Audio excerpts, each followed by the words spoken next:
Good morning, everyone, and welcome to the Saturday morning webinar. The topic of today's webinar is new user orientation. So over the past few weeks, we've had Saturday morning webinars that have involved looking at different templates. And every now and again, I want to go back to the basics. As new users come on board, it's important to make sure everybody can get a good start with the program. So every now and again on a Saturday morning, you'll see a new user orientation or a getting started type of webinar. But then later, other weekends, we're going to go in more depth into some of the templates and features of the program. So just to set expectations here, this is going to be a very basic webinar. And I see quite a few people online here who have had the program for a while. And if you haven't used it for a while, it's a good idea to come back in and just take a look at, maybe refresh your memory about how to use the program. So with that said, let's go ahead and get started. Hopefully you can all still hear me. If you can still hear me and see my screen, please just type something into the chat. I'll look out for that. Great. Okay, so there's the standard disclaimer. I'm not an investment advisor, not recommending stocks. Backtesting has limitations. All trading involves risk. I think everybody knows that, and you need to do your own due diligence. As an introduction to me, for the new people who haven't had the program for a long time, just maybe been introduced to it recently, I am a professional software developer. The reason I'm here in the States is that I was working for Microsoft. And you can probably tell from my accent that I'm actually not American. I'm originally from the UK. And I worked at Microsoft since 2001 until 2007. And then I left the company. I was really, at that point, interested in trading and doing something with software to enable myself to analyze stocks in a much easier way and fast and efficient way of looking at a whole bunch of stocks and just highlighting things that are of interest. And so the product came about called EdgeRater. And after I left Microsoft, I worked on that for about a year and a half before it became an actual product that I was encouraged to offer to other people. And I did. And luckily, it's been doing pretty well since then. And it's something that I constantly update. You'll find regular monthly updates with the program. So it's not something that will get stale. It's something that just is kept up to date. So I also have another product called the ETF Trading Bandit, and I released that soon after EdgeRater, and that is a dedicated program to strategies for high probability trading that were written about in a book called High Probability ETF Trading. And the ETF Trading Bandit just gives you the signals specifically for those strategies. And it's a cheaper program than EdgeRater. And if all you want to do is have an edge trading these 20 ETFs that are monitored in the program, this will give you the entry, buy, hold, sell signals for those strategies. If you come to the website, after you've bought the program, you've probably seen a few download options. So for EdgeRater, if you come to the website and you come to the pricing page, this is where you'll find the download options for the program. All of these are the same functionality, but there are differences depending on which option you've chosen when you bought the program. So if you have a forever license, which is a license that you buy one time and you get the program, you can keep and use it forever. You can use everything that came with the program forever. And you get a certain amount, I think currently after you buy the program, you get another 12 months of all updates to the program during that time, any templates that are released during that time, and all data. Our premium data is included with that. Then after a year, there is then the option to continue on a subscription basis at currently it's less than $300 per year, and that will give you all of that continuing going forward. That would be the data, any new templates that are released during that time.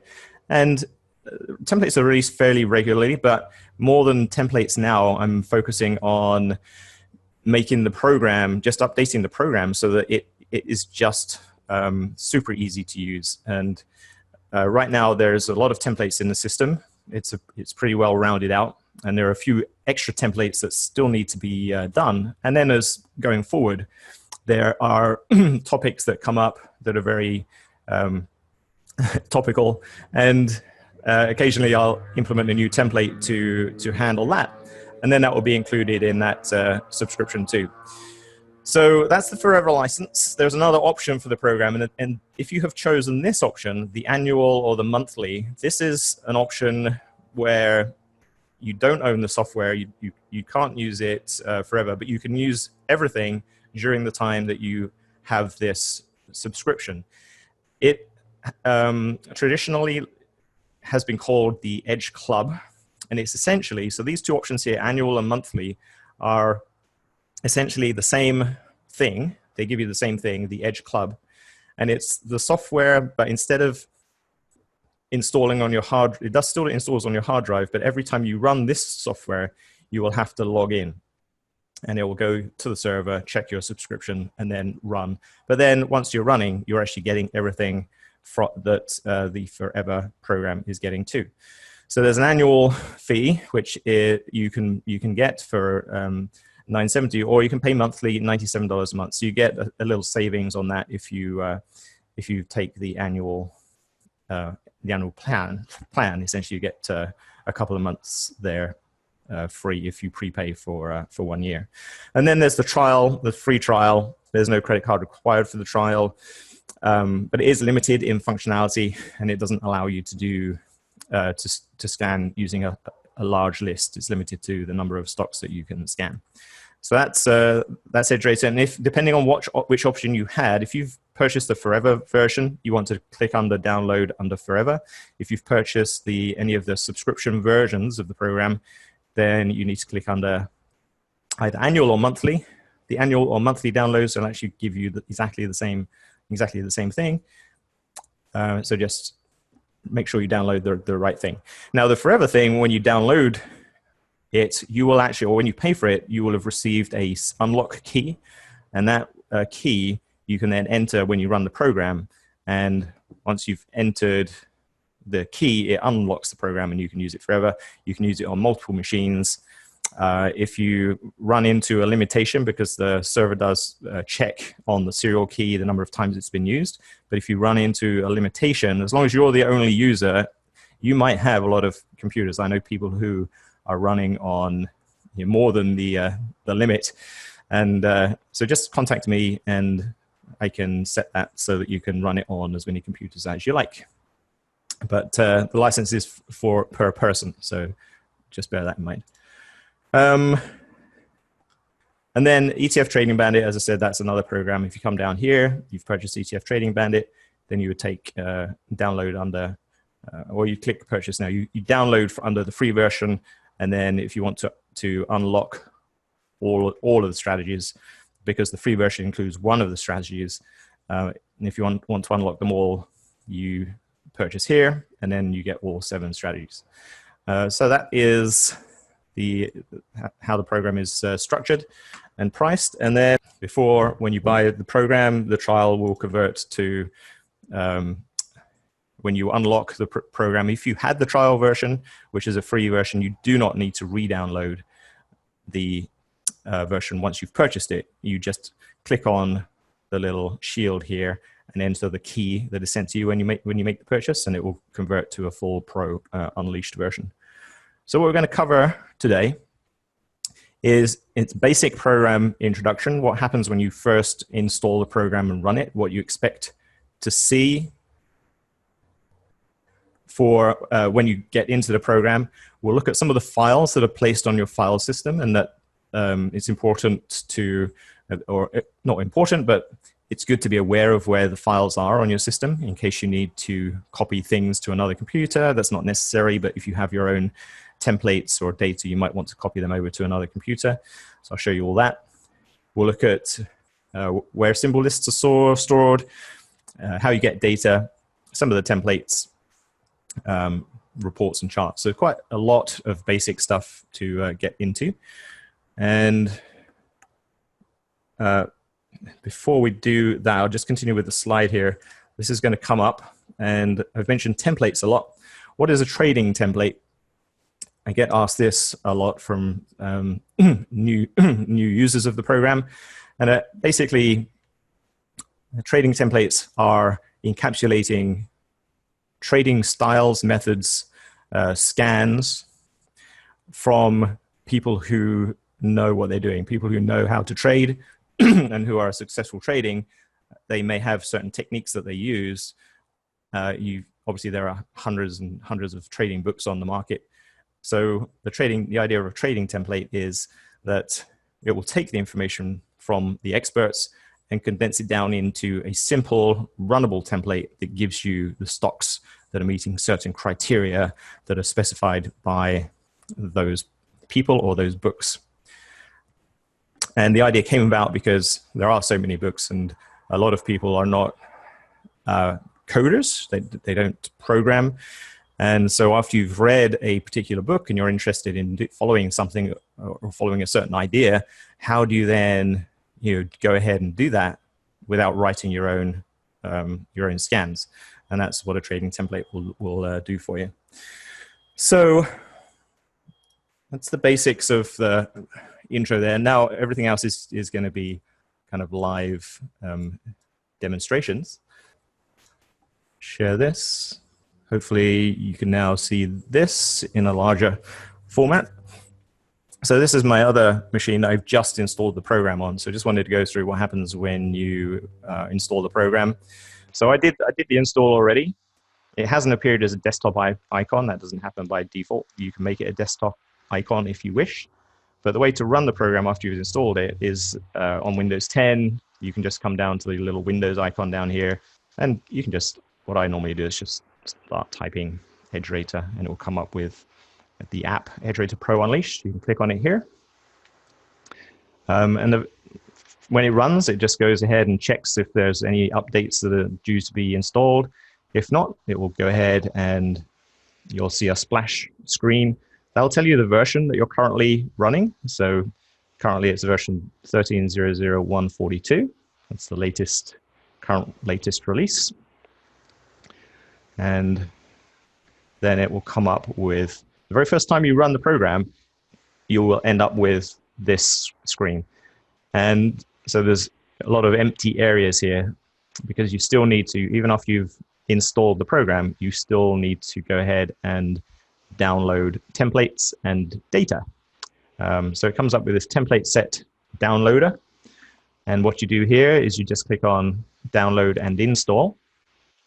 That will go out to the server, check for the latest templates, find the download for that, and then you should see a progress bar as the templates are installed. And then it will say download complete, and then click on cancel after that's done. And then over on the right-hand side, you'll have your list of categories of templates on the very right. Let's just make this a bit bigger. So you'll see categories of templates on the very right-hand side. And then when you click on the different categories, then you'll see the individual templates that are in those categories will appear to the left of there. If you want to see what has been recently published in templates, you can go to the What's New category. These are not runnable templates, but these are more informational pieces.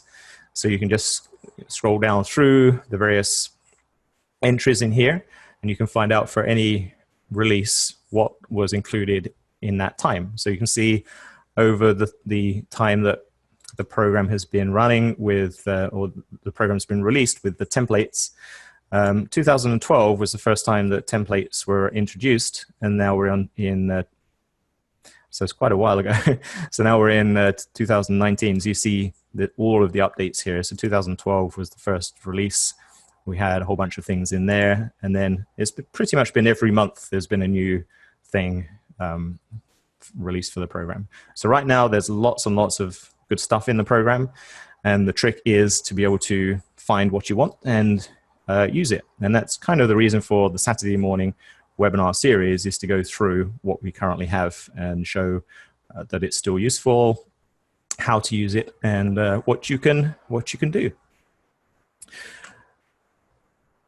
As we're talking about the webinar series, if you come to the website and you come to the support page, this is where you'll find the webinar schedule. So today's a very basic webinar, as I said.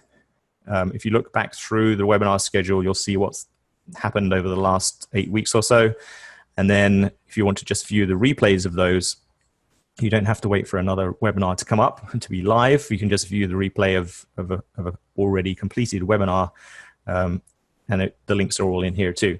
And then there'll be a link in here for the next Saturday's webinar, which you can register for at the top. It's always good to register for the webinar. That way you'll get notified of any recordings that are available. Even if you can't show up live, it's always good to show up live, of course, because you can have your questions answered. But if you can't show up live, you'll be notified when the recordings are ready. And so that's a good thing to do. And also lets me know that there's interest in that particular topic. So I really appreciate people registering for the webinars. Okay, so after you've done the install, you end up with your set of templates over here. There's a category here called My Templates, and if you click on that, it should be empty. Templates, it's possible to create your own template.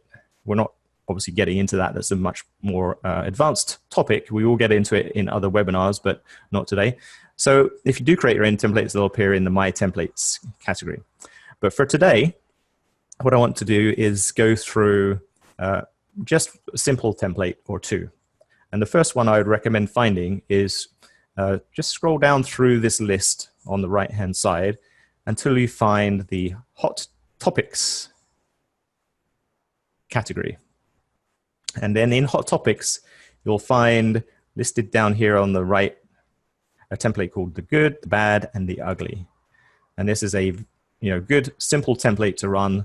And it's good to just run this every night, see what's going on in the market. So I would like you to, if you're following along with what we're doing right now or looking at this later, find this template, the Good, the Bad, and the Ugly. Click on it, and it will appear in the center of the screen, but also place a little highlight on the star beside it. And by doing that, you've now made this template one of your favorites, and you no longer have to search for it when you run the program. It will appear in the favorites category. You see the Good, the Bad, and the Ugly is now there. And one other template I would like to put in there is the linear regression standard deviation channel analysis. I'll put a star by that. And so up in the favorites category, I have two templates. And these are going to be excuse that noise, that is a seaplane. Okay, so I have two templates in my favorite category. All right, that's templates. Now, most templates you run against a list of symbols. And so when you first install the program, on the left-hand side, you'll see this area which is blank. And at the top, it will say choose a symbol list. Drop that, there's a little, next to choose a symbol list, there's a little arrow you can click. And these are the symbol lists that are delivered when you do the installation. So these, you can add your own symbol lists, but these are ones that come with the program. And there's an all USA list that is everything that's in the EdgeRater Premium Data database. But the list that I'm going to use to start with is a list of CBOE weeklies. And if you scroll down, you'll find CBOE weeklies here. Now you'll notice that this area is blank. So even though I've highlighted the list up here, I still don't see symbols here. The reason for that is there's no data yet that's been downloaded for this list. And so we would have to, that's the next step, download data. And so where does data come from? That's our next topic.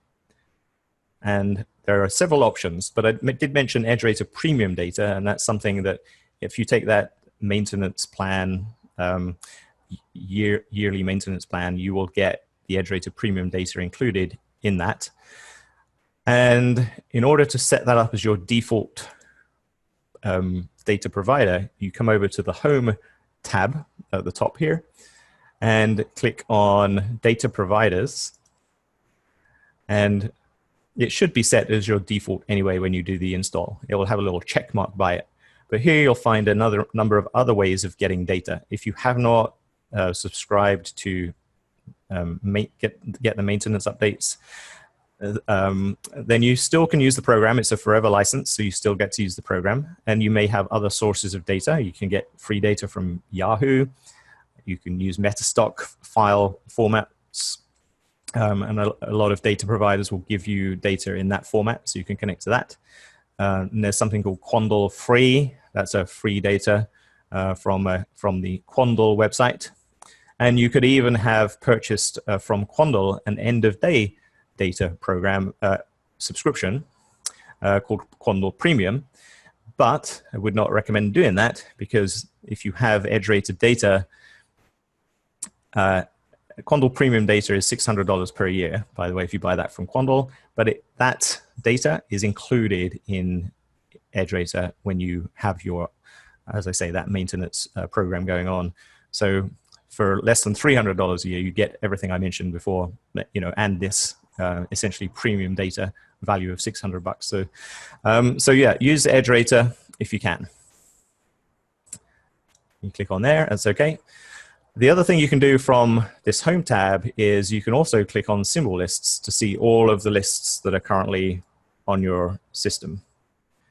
And here is where you can actually do an update. So you could select everything and then press Update List Data. I might not do that right now because it will take a while to do while we're on the webinar. The very first time you do it, it's going to download quite a large file. But then when you do this daily, after the market's closed, the data gets updated about an hour after the market's closed. You just download then a small partial update representing the changes that have happened for that day, and any back changes. If there have been splits or dividends, then we have to back adjust the data, and it will come down as a daily partial data update. So what I'll do here is,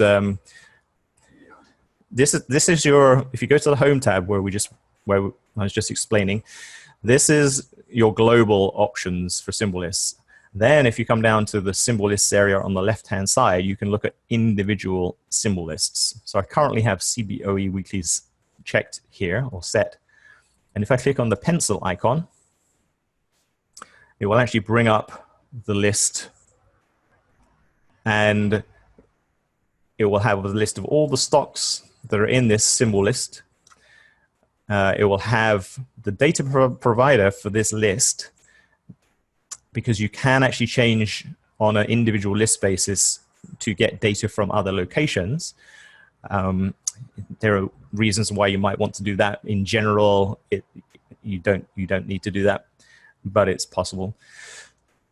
In the data snapshot tab of this dialog box, it will tell you how much data you have downloaded for this symbol list. Currently, you can see there's no data downloaded. And then in the data update options tab, you'll see how much, when you do the update, how much data it's going to get for this symbol list. So by default, it's set to 2. I'd like to change that to have 10 years of data. 10 years of data is good when you're looking at some of the seasonality templates and you're trying to see if there's seasonal trends in stocks. So 10 years is a good thing to change in there. And once you're in this dialog box, you could press, and I'm just going to try it right now because I have a pretty fast internet connection. And it's going to, the very first time you do it, you see it says downloading full data version, 2019 7.5.1. So this was Friday's data. This is a full, completely full database, and it's actually going pretty fast. As I said, I have a gigabit internet connection here, so you may or may not get the same speed. And we'll see what happens when that's downloaded. I was going to quickly do something else, but it looks like it's going to happen imminently.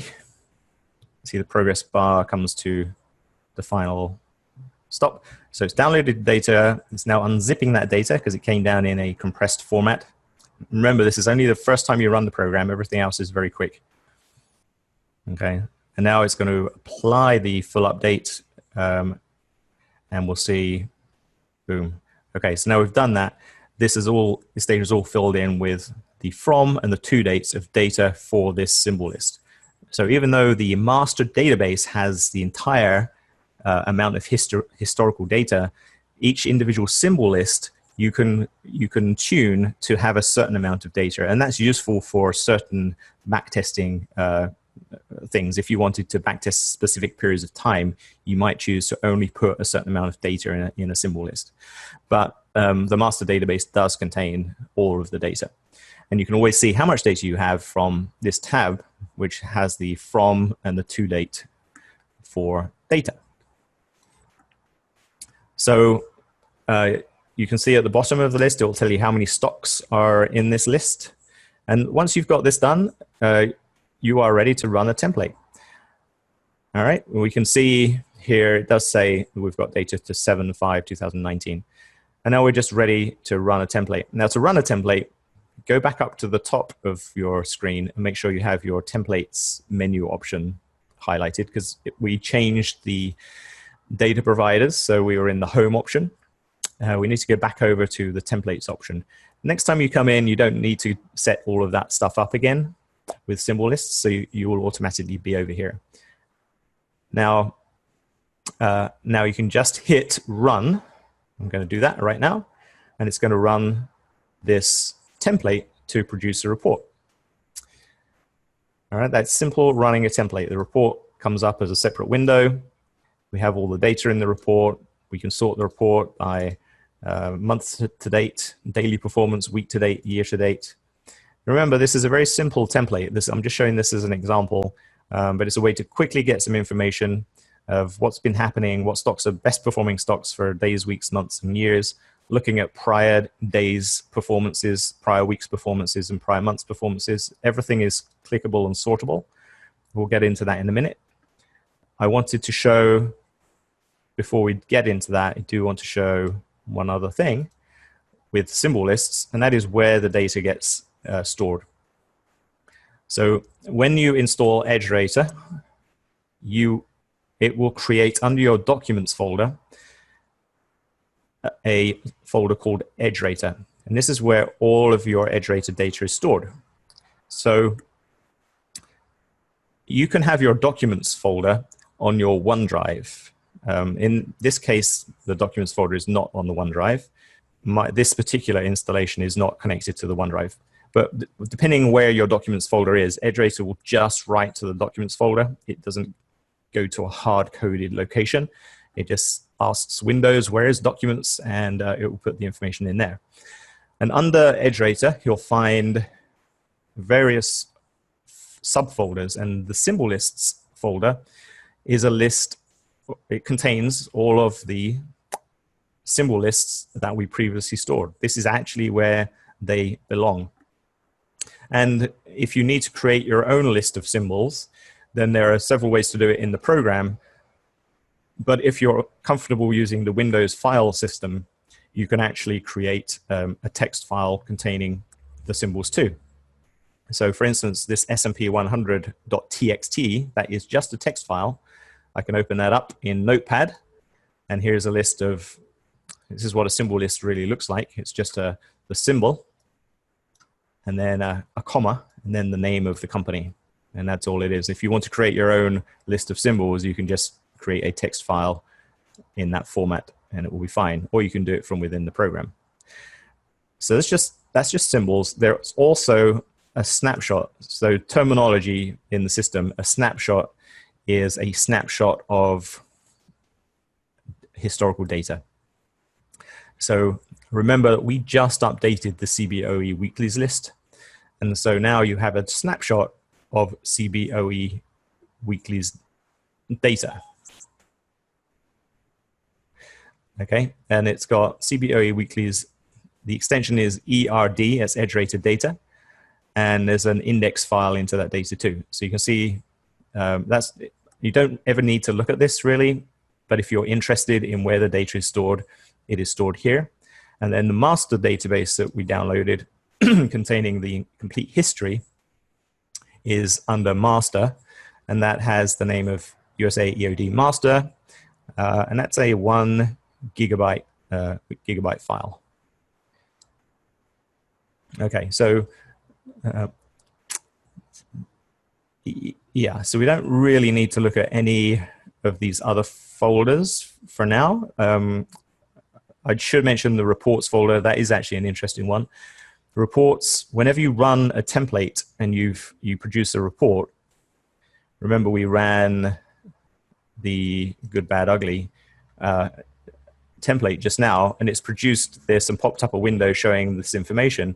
Every time you run a template, it actually saves that information into a file under reports. So you can open these back up. You don't have to rerun the template. You can actually open these back up in EdgeRater, or they're also actually Excel files. So you can actually, if you have Microsoft Excel on your system, you can open them up in Microsoft Excel too.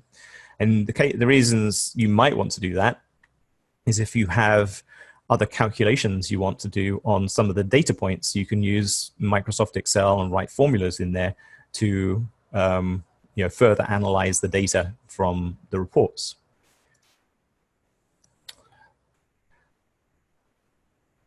Okay, so it's simple running a report. I'm going to go back over to my other machine because I think this looks a little tiny on this screen because I'm using a larger screen here. Now I'm going to go back over to my other screen, so everything should become a little clearer. It's a little easier to see. All right, and I was on this, so I'm on another computer now, so it actually has another template highlighted in my favorites too. If we get time, I might talk about this, but if not, I'm going to leave that one out. So now I'm going to talk about how to, after you've run a template and produced a report, how to manipulate a report, how to look at charts from a report. So let's go ahead and just run this again on my CBOE weeklies list. All right, so after you've run a template, as I said, it produces a report. Standard ways, let's look at basically standard information in a lot of these reports. You'll get the first set of columns containing the same information across reports. So pretty much always column A is the symbol for the stock, column B is the description, column C is the date that you ran the scan for. EdgeRater is unique in its scanning abilities in that you can choose any historical date to run a scan and see what would have come up on that day in the past. That's quite a useful thing to do. Column D will be the close price and column E would be the volume. Pretty standard across scanning type templates. And then to the right of that, they're sort of fixed columns, so you can actually scroll and they will stay in view. To the right of those columns, you'll get the specific columns of information that are particular to the template that you've just run. And here, as I said, it's all about performance over certain time frames. So if you run this every day, you might be interested in what stock has performed best today. So standard ways to bring information to the top of the list or sort a list is to single click in this column header. So the header row, I call this row here. It's the row with the bolded text. It's the header row. If you single click in the header row, you will do a sort, either ascending order or descending order. And if you click one more time, it's going to sort it in the opposite direction. And sorts are accumulative. So if you've sorted by one column, for instance, you could sort by year to date. And then you could sort, so I've sorted by year to date twice. So I've got descending, best performing stocks of the year. And then I could sort by day. And now if there are any days that have exactly the same percentage, they're going to be sub-sorted by the year to date, then becomes the secondary sort. So, you know, so it's that's kind of the way it works. And in addition to sorting, you'll see that there are drop-down arrows in each of the headers, which allow you to do filtering. Filtering is flexible in that you can choose one of these options to say, I only want to see in my list stocks that meet these criteria. Criteria are based on what information is in the column. We're currently looking at the day column. So I'm going to say, I'm going to look for stocks only that had a daily gain greater than 3%. So I can say greater than 3%. And now the list is filtered. Okay, I only see a few. So that's one thing you can do. When this drop-down arrow, drop-down icon has this, it's got a little filter indicator there. It means that this column is now being used. There's a filter set in that column. So you're not seeing all of the stocks. And to remove the filter, you click on that and you say clear filter. And now the list has got all of the stocks in your database. So one thing you might do here, this could be a real way of filtering, using filtering for this particular list, is to say that you're only interested in stocks that have a yearly gain or a year-to-date gain so far greater than 50%. Okay, it's quite high, but let's just say that. All right, so now this list is filtered. There's only 500 odd stocks in this list. And now I'm going to sort these by the month to date, highest month to date gain. Okay, so I've filtered by year to date. Everything in the list is more than 50%, and month to date I'm sorting by month. So now I've got the best performing stocks for the month, but they have to have met the criteria of being greater than 50%. So that's one way you could do that. Any of the columns, any of the headers are filterable, so you can do multiple filterings. In order to see, it's great to see this information in this, it's like a spreadsheet. It's a spreadsheet view, essentially, and it's great to see that. In order to see a chart, and as traders, we like to look at charts, so in order to see a chart, we can double-click on a cell, and that will pop up a chart. Came up in my other screen.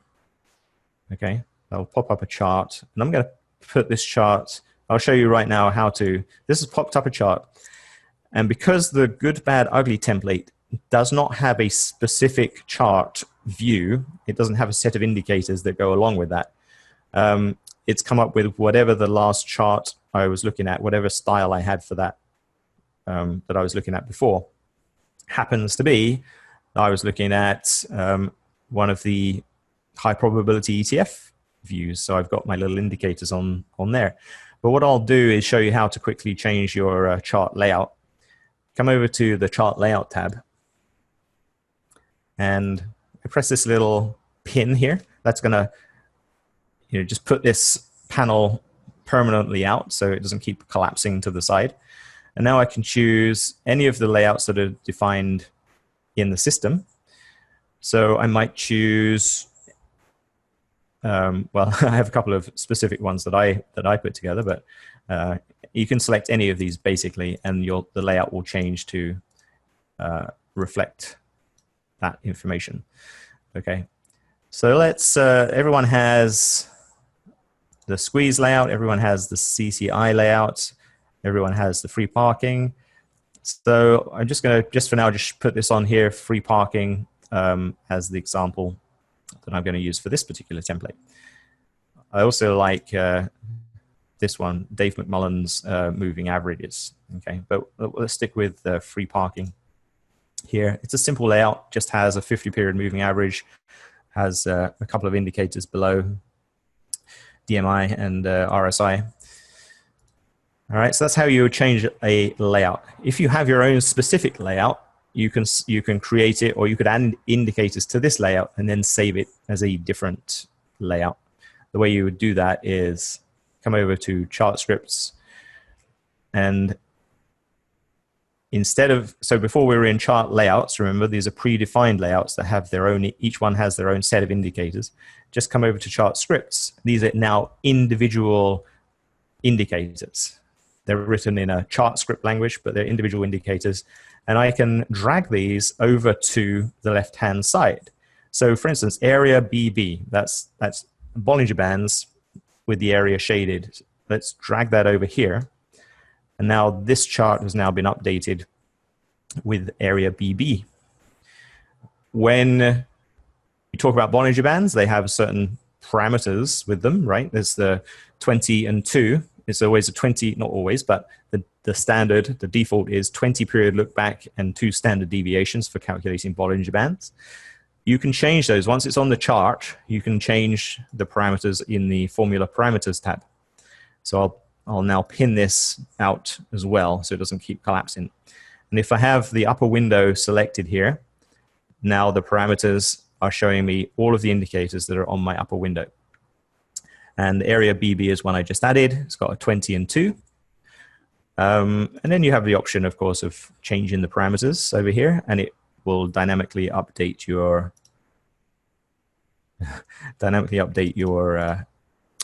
your indicator on the chart. If you did a 50 period look back for Bollinger Bands, for instance, you see how it updates and changes. So once you've got something, a chart layout that you like, you have specific indicators, you've built your own set of moving averages and other bits and pieces, you will probably want to save that so that it will appear as your own layout. And the way that you do that is in the top menu option, there is this Save Chart Layout button.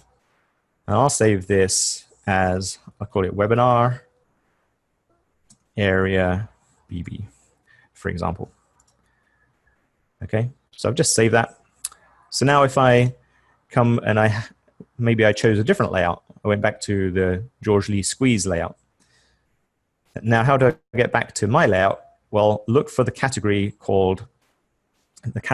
of layouts called My Layouts. You'll find that under there. And these are the ones that I've written. And you'll see there's Webinar Area BB. I just select that, and I have that layout come back with the area Bollinger Band indicator in there too. A lot of templates, when you run them and they produce reports, they have chart layouts defined in the template. And so when you're clicking through stocks and looking at charts, it's actually going to show you a chart relevant to that template.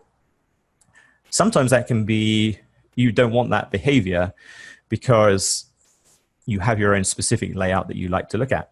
And the way to turn that linking off to the reports is in the top menu area, there's the third button along, link to template layout.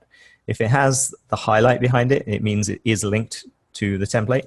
But if I unhighlight it, it's now not linked to a template. And so as I'm going through various reports, it's not going to update my layout. It'll update the symbol, obviously, but it will keep whatever layout I'm looking at. There's another one of those buttons that will stay on or stay off called Show Annotations. You notice when I click on that, the little annotation here which says Edge Event will go on or off. But sometimes you don't want to see that.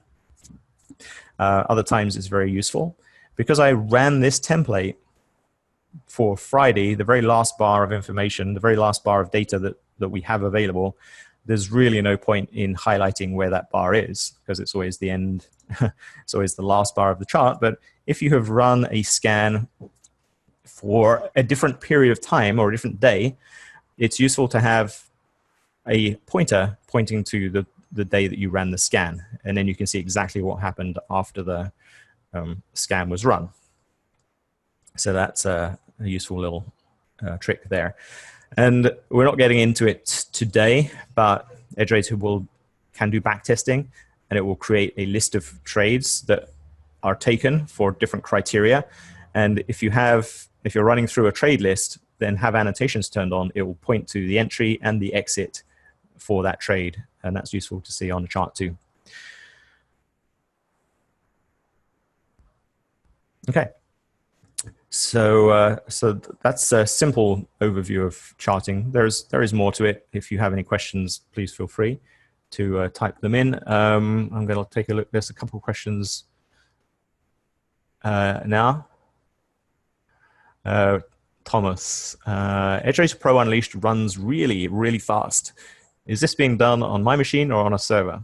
It is, yeah, I mean, a lot of attention has been paid to speed with this. That's, thank you for mentioning that, but it is being done on your machine. The only time the server is accessed, if you have the forever version, the only time the server is accessed is when you update your data. But when you hit the run button and you're running a template, the data has already been pre-downloaded, so it sits locally on your machine. All the processing runs on your machine against that database, so it is all done locally. That's one of the big advantages of having a desktop application over having a web-based application. The double sort thing, could you please go over that again? Absolutely, yes, that is can be a little confusing. So, okay, we're going back to, this is not a good template to show. So let me show you that with this next report.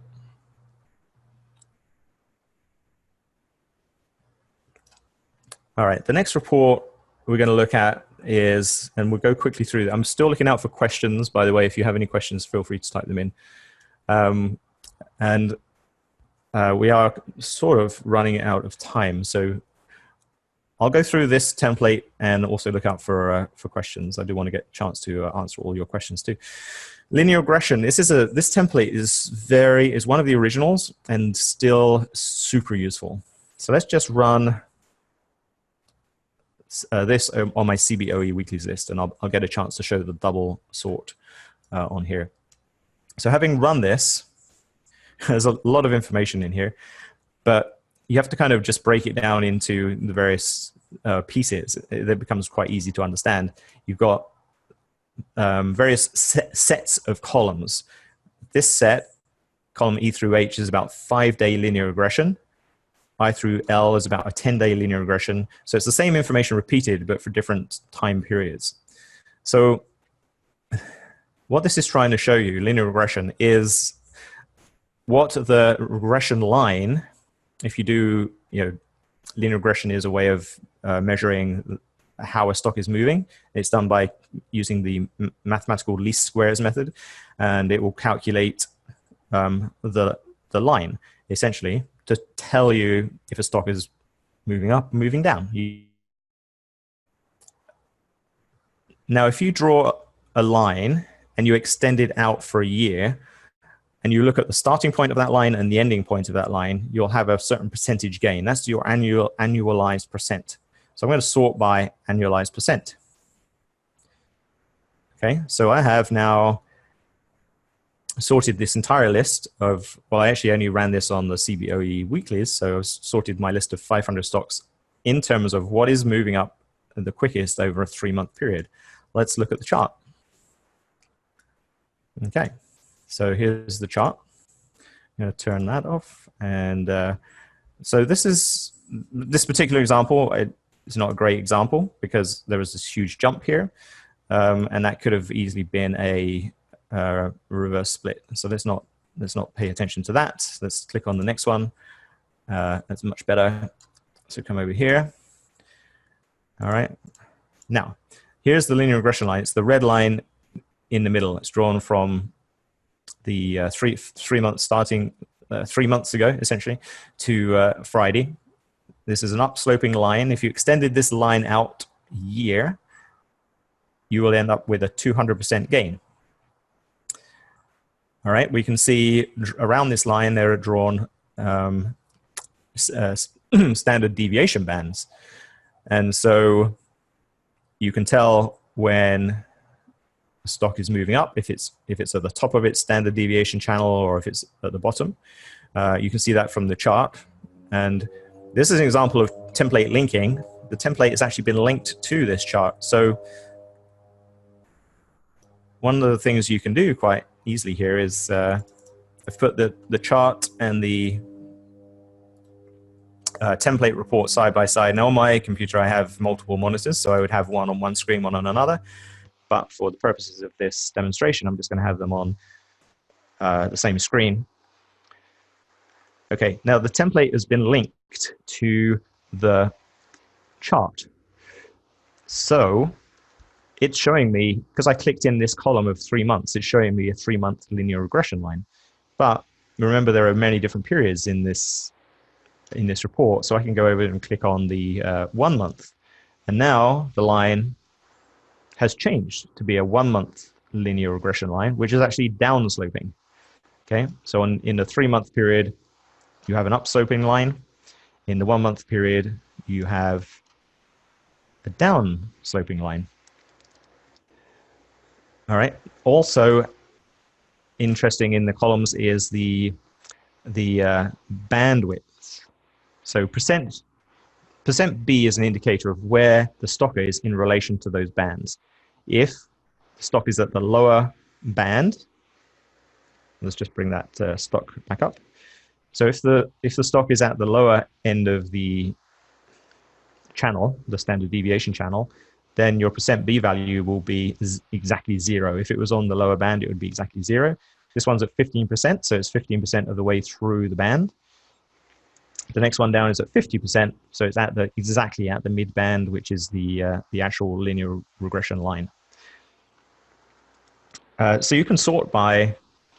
Let's do something interesting here. So we'll do annual percent. I'm going to say number filter. I want to look at things that are going up greater than 100% annualized. And now I want to sort by bandwidth. Bandwidth is essentially the width of these standard deviation bands.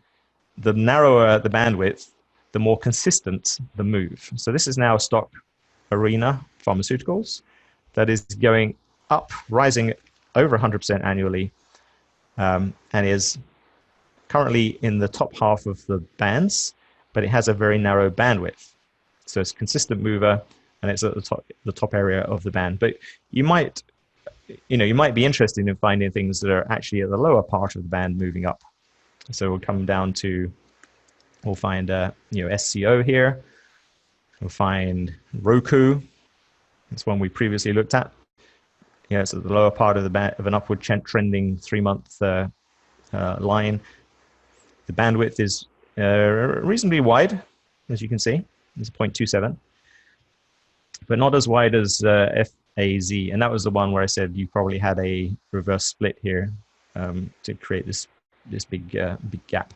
Eventually, that should be accounted for by the data provider. Should be taking that into account, so you don't see these big gaps in the price. But it looks like here that hasn't been taken into account yet. But mostly, when a split happens, that immediately will affect all of the historical data too. It's back adjusting for historical data. So let me see if I can explain then this idea of double sorting. So it's really a primary sort and a secondary sort. All right, so I'm going to remove the filter from here. So if I'm going to sort, I want to find stocks that are moving up in the 3-month period. So I've got direction here. I'm going to sort by up. Okay, so that's currently my primary sort.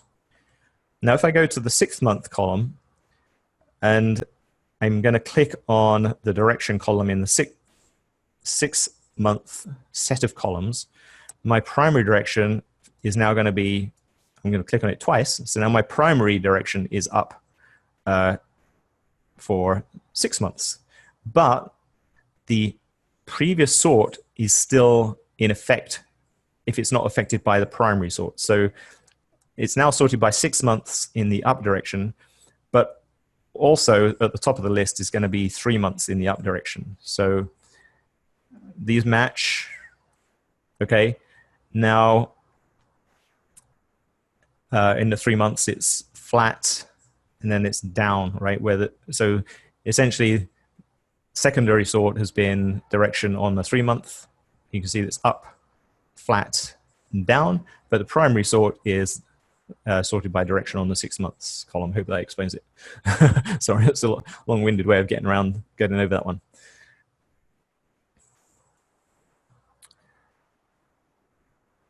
Yes, and you can do a tertiary sort, and so whatever sort of you've left in will remain in place as you do your next set of sorts. So you can go to any level you like essentially, and find so for instance, I could go over to my 1 year sort and say I want I'm looking to end up with a sort with 1 year as my primary sort. But what I'm going to do is click on these in turn. So I'm going to go up on the 5-day, up on the 10-day, up on, oops, that actually brought up the chart, up on the 1 month, up on the 3 months, 6 months, 9 months, 1 year. So now my primary sort is 1 year, but it's gone back all the way through this list. You'll find that the ones at the very top of the list now are the stocks that have, if they do have, ups all the way across. Now, this one doesn't have an up all the way across on the 2 week, but it has for all the others. Let's bring up a chart of this. So Yum Brands. And let's look at, as we scroll through, I'm just using my cursor keys to go over to the right. You'll see as I move into a new set of columns, you'll see the chart will update with the new linear regression line for that set of columns. Okay, so now I'm looking at the 6 month regression line. Now the 9 month, and you can see that the regression lines are up in all these timeframes except for the 2 week, which is essentially flat. It is actually a little bit up, but there is a threshold criteria. It won't actually say in here that it's upsloping unless it reaches a certain threshold level. Not quite sure what that level is, but it has to be a little steeper than this. But currently over a 2 week period, Yum Brands is indicated as flat. But over a 1 week period, it's indicated as up. It's just met that threshold criteria right there.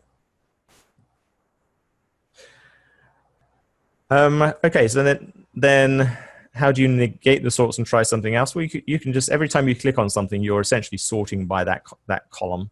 It just so happens that the original way, the previous way that you had it sorted stays in effect, but whatever you click on is your primary sort.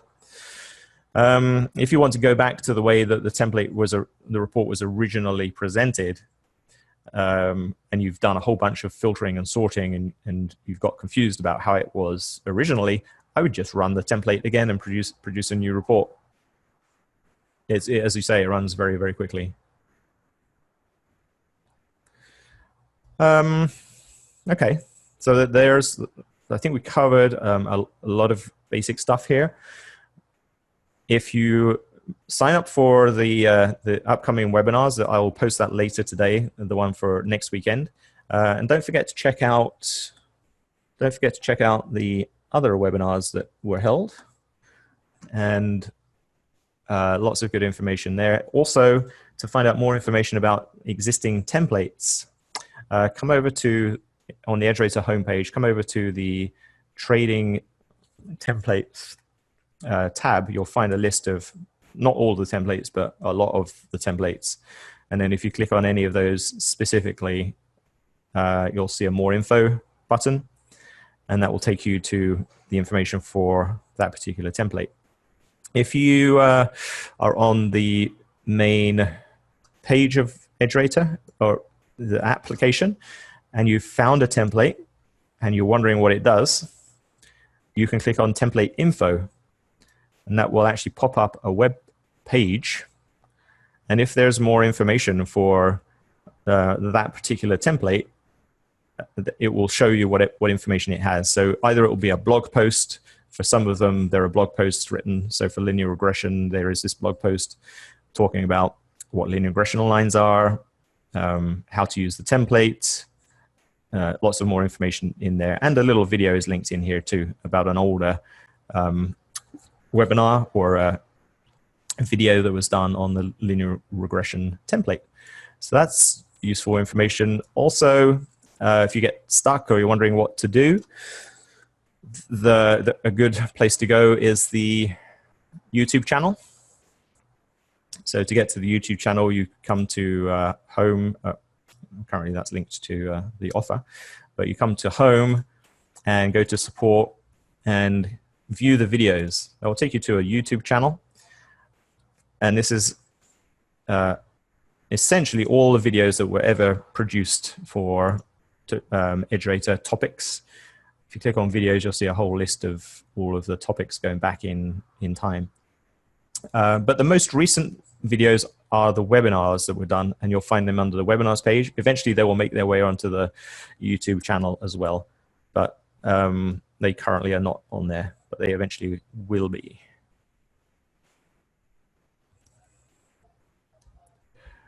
Cool. Yeah. Thanks, Thomas. Glad you could make it. All right. Any other questions before we get going? Don't forget, you can always shoot me an email, chrisw@edgerater.com. Kevin, where can I find the directions to set up the top 50 GIR files in the group history analysis report? Yeah, I guess we've run out of time for today, but you should go to the YouTube channel and search in there for, maybe you search for GIR. And then there's a video in there about analysis of top 50 GIR report from HGSI. So yeah, with YouTube, it can be a little confusing. If you use the main search box in YouTube, that's going to search through the whole of YouTube. But if you come into a certain channel, like the EdgeRater channel, and then there's this sub menu down here on the right-hand side, there's a little search icon. That's going to search only within the channel. So that's how you do that. Thanks, Tom. Yeah, thank you. All right.